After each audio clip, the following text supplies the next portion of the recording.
ഈ ക്വസ്റ്റ്യൻ നോക്കാം. Integral 1/√(1 + 4x²) അല്ലേ? Integral 1/√(1 + 4x² dx. ഇതാണ് നമുക്ക് ഇൻ്റഗ്രേറ്റ് ചെയ്യേണ്ടത്. നമ്മൾ പഠിച്ച രൂപത്തിലോട്ട് വരണം. നമ്മളൊരു 7 റിസൾട്ടുകൾ പഠിച്ചിട്ടുണ്ട്, സ്പെഷ്യൽ ഇൻ്റഗ്രൽസ്. ഇത് ആ രൂപത്തിലോട്ട് വരണം. 1/√ ഉണ്ടല്ലേ, ഒരു റിസൾട്ട് പഠിച്ചിട്ടില്ലേ? x² + a², അങ്ങനെ ഒരു റിസൾട്ട് ഇല്ലേ? ഞാനൊന്ന് ഓർഡർ മാറ്റിക്കോട്ടെ. ഓർഡർ മാറ്റുന്നത് നമ്മൾ പഠിച്ച റിസൾട്ടോട്ട് വരും. ഞാൻ കാണിച്ചു തരാം. 4x² നമുക്ക് 2x² എന്ന് എഴുതിയാലും തെറ്റില്ലല്ലോ. 4x² എങ്ങനെ എഴുതാം? 2x² എന്ന് എഴുതാൻ പറ്റും. പ്ലസ് 1നെയോ 1നെ 1² എന്ന് എഴുതാം.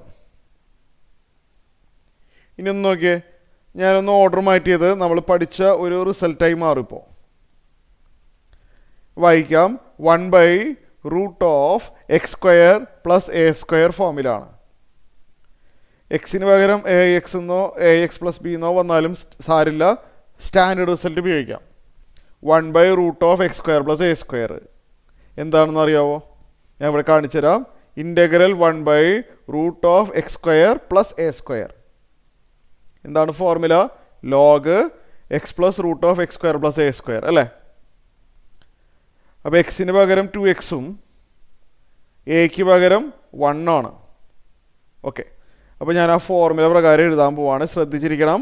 log മോഡുലസ്, ഇനി വായിച്ച് എക്സ് അല്ലേ? എക്സിന് പകരം ഇവിടെ വന്നിരിക്കുന്ന ആളാരാണ്? 2x.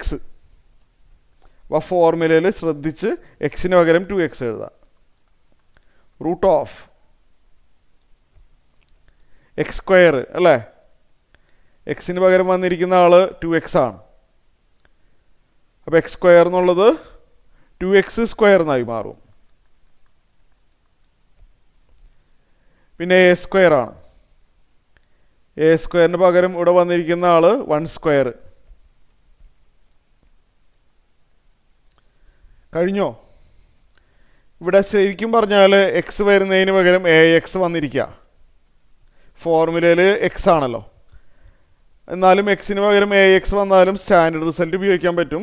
പക്ഷെ അത് ഉപയോഗിച്ചതിന് ശേഷം എക്സിൻ്റെ കോഎഫിഷ്യൻറ്റ് 2 കൊണ്ട് ഡിവൈഡ് ചെയ്യണം, അല്ലെങ്കിൽ നമ്മൾ ആൻസർ തെറ്റിപ്പോവും. All divided by coefficient of x ചെയ്യണം.